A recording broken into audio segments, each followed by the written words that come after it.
Hey food friends, welcome to my channel.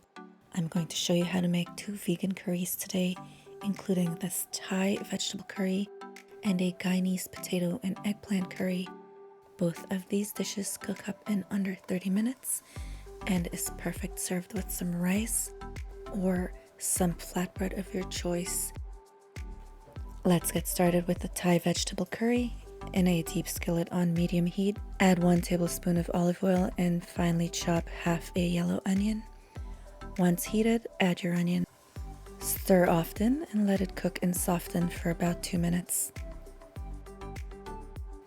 I'm going to be using a prepared Thai vegan curry paste. This is a great item to have in your pantry when you're craving curry and don't want to go through all the steps from scratch. I'm adding 1.5 tablespoons.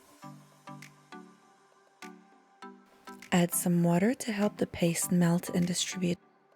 This is a great brand as it has really authentic flavors.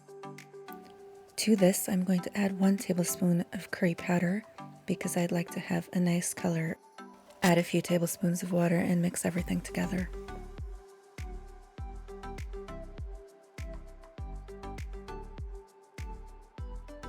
To this curry, I'd like to add some coconut milk, and I have 1 cup of frozen coconut milk that was in my freezer. This is a great way to store leftover coconut milk, and then you can just use it whenever you need it.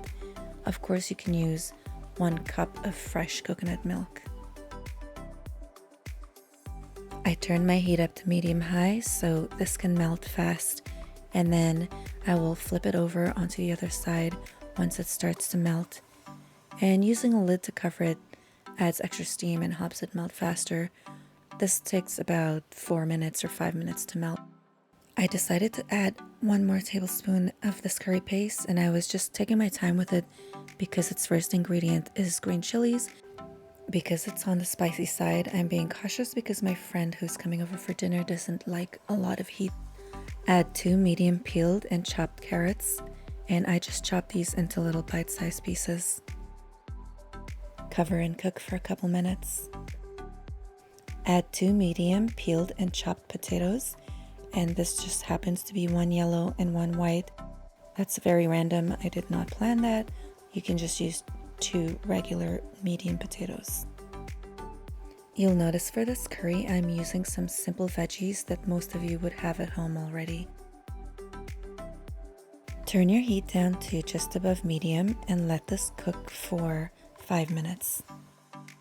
The other veggies I'll be using is 1 cup of frozen broccoli and 1 cup of frozen chopped yellow peppers.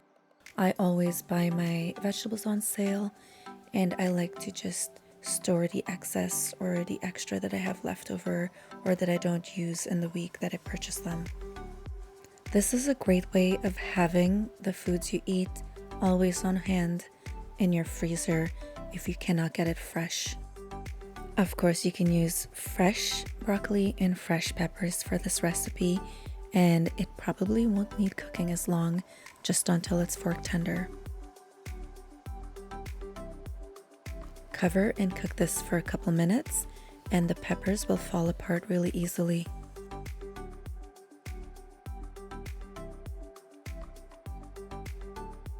Cover and cook for another 2 to 3 minutes. Potatoes and carrots are tender, and now it's time to add the broccoli.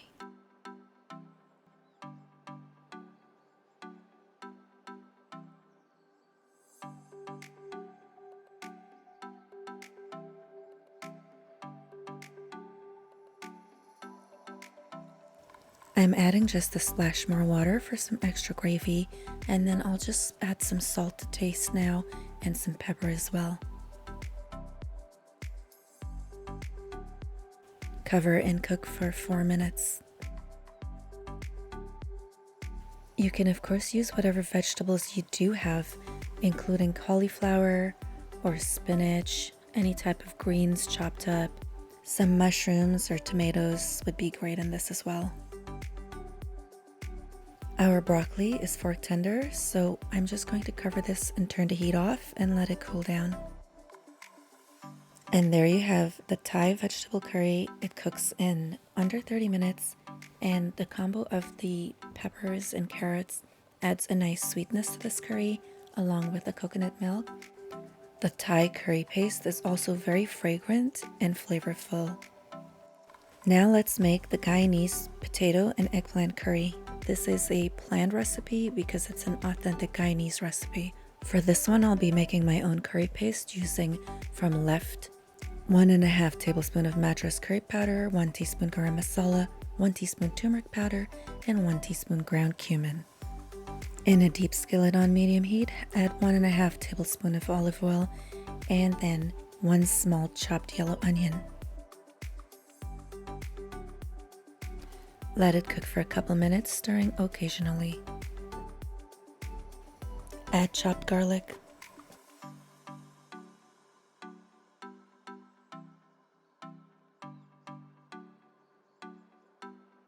After a couple minutes, add your chopped peppers, and these are Scotch bonnets, but they're not spicy at all. So you could just use maybe a pimento pepper or maybe half a Scotch bonnet pepper or no pepper at all. Add your curry powders and spices. In general, Scotch bonnets are very spicy, but this crop my dad had was not. That's why I use so much of it, but usually it is super spicy and you need to be cautious with it.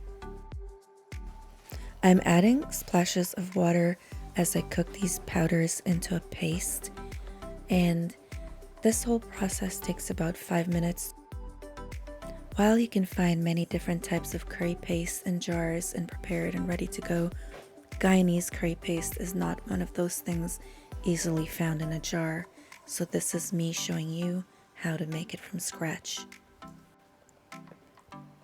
You can add some black pepper here if you'd like, and then once it's all cooked together nicely, after 5 minutes everything has come together and the flavors are smelling wonderful, you can add your potatoes. And these I have peeled and chopped into halves or quarters depending on the size. I do want them to be nice and large pieces. And this is about 6 medium potatoes.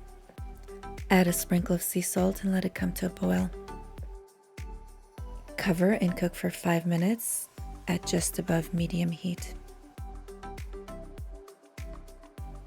You can see a lot of the water has absorbed from this cooking, and so I'm just going to add about half a cup more water into this and let it come back to a gentle boil.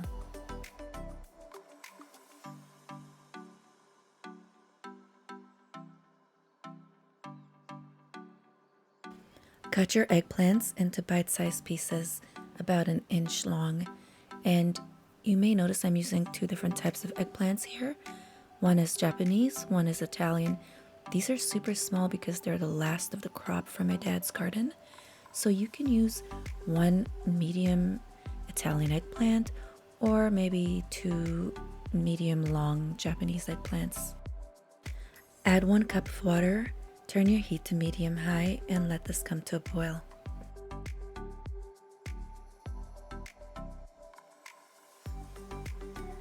Add a bit more sea salt, and then you can cover this and let it cook for 5 minutes.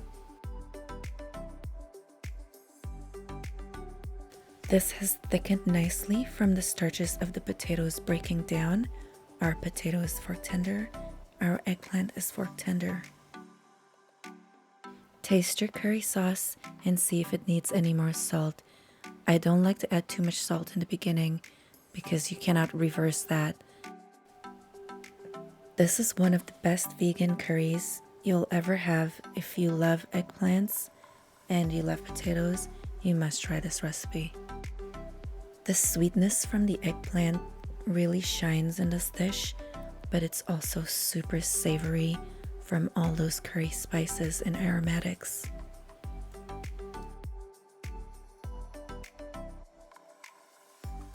I've been eating this recipe since I was a child and I never grow tired of it. Give these recipes a try and go feed yourself. Thanks for watching.